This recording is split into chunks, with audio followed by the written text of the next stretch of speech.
안녕하세요. 아침을 깨우는 세법 설레임 양소영 회계사입니다. 오늘은 2015년 회계사 1차 1형 37번 문제 풀어보도록 하겠습니다. 부가가치세법 문제고요. 다음은 제조업을 영위하고 있는 개인사업자 갑의 보유자산 자료이며 모두 매입세 공제 대상이다. 갑이 2015년 1월 1일부터 간이과세자에서 1번 과세자로 전환된 경우 2015년 제1기 과세기간에 대한 재고납부세액 또는 재고매입세액을 계산한 것으로 옳은 것은 단 갑은 1번 과세자 전환 시 보유자산에 대한 재고품 등 신고서를 적법하게 신고한 것으로 가정한다. 자, 재고납부세액과 재고매입세액을 묻고 있죠. 먼저 재고매입세액은 간이과세자에서 1번 과세자로 변경된 경우고 재고납부세액은 1번 과세자에서 간이과세자로 변경된 경우입니다. 요걸 계산하실 때는 과거에 나의 과세 유형이 뭐였냐에 초점을 맞춰서 산식을 적으면 돼요. 그래서 재고매입세액은 과거에 뭐였다? 간이과세자. 재고납부세액은 과거에 뭐였다? 1번 과세자. 1번 자료 2015년 1월 1일 현재 보유자산 현황 부가가치세 포함이래요. 재고매입세액이든 재고납부세액이든 매입세액 정산입니다. 그래서 매입세액에서 시작하셔야 돼요. 자, 매입세액을 발라내실 때 부가가치세 포함이라고 되어 있으므로 110분의 10을 적용하시면 돼요. 만약에 부가가치세 포함이라는 언급이 없었다면요.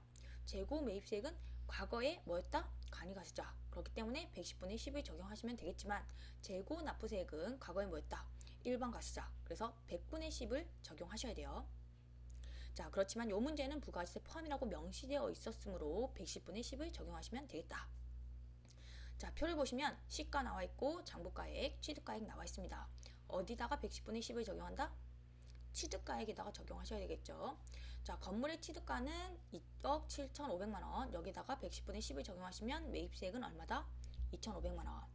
제품은 취득가액이 확인이 안 된대요. 자, 그러면 계산 안 해요? 재고 매입세액은 공제 대상이 아니지만 재고 납부세액은 여전히 납부를 해야 됩니다. 그래서 재고 납부세액은 어떻게 계산하죠? 시가에 의해서 계산합니다. 자, 시가에 110분의 10을 하시면 300만원이 매입세액이 돼요. 건설 중인 자산은 취득가액이 나와 있지 않죠. 그런데 그 밑에 보시면 건설 중인 자산과 관련된 공제 대상 매입세액은 1,200만원이다. 자, 매입세액이 바로 나와 있죠. 그렇기 때문에 요거는 계산할 필요도 없이 요 매입세액 바로 쓰시면 돼요. 자, 그리고 건물 같은 경우에는 감가상각 자산이죠. 상각을 고려해 주셔야 돼요. 자, 먼저 재고 매입세액은요. 과거에 뭐였다? 간이과세자였다. 그러면 상각률은 몇 퍼센트? 10%가 돼요.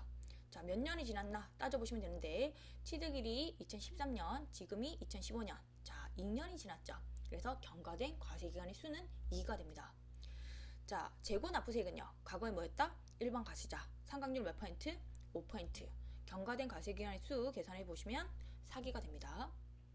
3번 자료 해당 업종의 부가가치율은 2013년 30%, 2014년 25%, 2015년 20%로 가정한다. 자, 계산하실 때 산식의 마지막에 1 부가가치율을 해주셔야 되는데 언제 부가가치율을 적용하는가가 문제죠. 자, 요거는 내가 언제 간이과세자였는지를 따져보시면 돼요.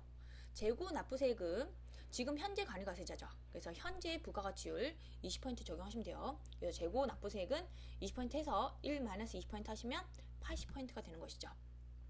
자, 재고 매입세액은요.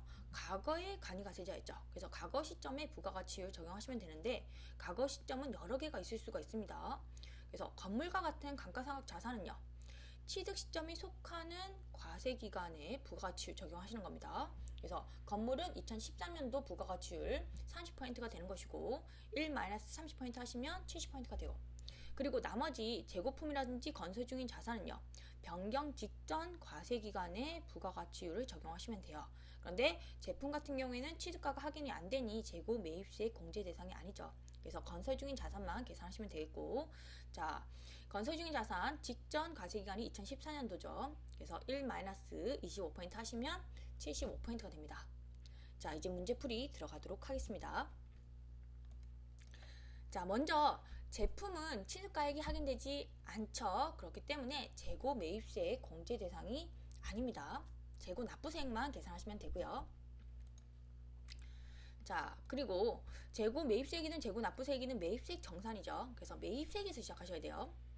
요 매입세액은 문제에서 부가가치세 포함이라고 되어 있었으므로 110분의 10을 적용해서 계산한 금액이에요. 그리고 건물은 감가상각 자산이기 때문에 상각까지도 고려해 주셔야 되겠죠. 재고 매입세액은 과거에 뭐였다? 간이었죠. 그래서 상각률이 10%가 되는 것이고 경과된 과세기간의 수는 2가 됩니다. 그리고 재고 납부세액은 과거에 뭐였다? 일반이었으니 상각률이 5%가 되는 것이고 경과된 과세기간의 수는 4가 되는 것이죠. 자, 여기다가 마지막으로 1-부가가치율을 적용하시면 되는데 부가가치율은 언제 내가 간이가세자였는지를 따져보시면 돼요. 자, 재고 매입세액은 과거에 간이가세자였기 때문에 과거 시점에 부가가치율을 적용하시면 되는 것이고 그런데 그 과거 시점은 여러 개가 있을 수가 있다는 거. 건물과 같은 감가상각 자산은요. 취득 시점에 속하는 과세기간의 부가가치율 그래서 30%가 되는 것이고 1-30% 하시면 70%가 됩니다. 자, 건설 중인 자산 같은 경우에는 직전 과세기간의 부가가치율 25%가 되는 것이고 1-25% 하시면 75%가 돼요. 자, 재고 납부세액 같은 경우에는 현재 바로 간이가세자죠. 그래서 현재 시점에 부가가치율 적용하시면 돼요. 20%. 그래서 1-20% 하시면 80%가 되죠. 그리고 현재 시점은 하나밖에 없죠. 그래서 묶어서 80%를 적용해 주시면 돼요. 자, 계산을 해보시면 재고 매입세액은 얼마가 된다? 2,300만 원. 재고 납부세액은 얼마가 된다? 2,800만 원이 됩니다. 자, 그래서 재고 매입세액과 재고 납부세액 비교 정리를 잘 해주셔야 되는데 먼저 제품 같은 경우에는 취득가가 없었죠. 그렇다고 하더라도 여전히 재고 납부세액은 시가로 계산을 해 주셔야 된다는 거예요. 자, 그래서 재고 납부세액이 산식이 하나 더 붙어서 복잡해지죠. 그렇지만 부가가치율 요거 같은 경우에는 훨씬 더 간편해요. 그래서 현재 간이가세자이기 때문에 현재 시점에 업종별 부가가치율을 적용해서 1-부가가치율 곱해주시면 됩니다. 그래서 한꺼번에 계산해 주시면 되고요. 재고 매입세액 같은 경우에는 과거에 간이가세자였기 때문에 과거 시점에 부가가치율을 적용해 주시면 돼요. 그런데 과거 시점이 여러 개가 있을 수가 있다는 거. 그래서 각각 부가가치율을 곱해 주셔야 됩니다. 자, 이것으로 세법 설레임 마치도록 하겠습니다. 수고 많으셨습니다.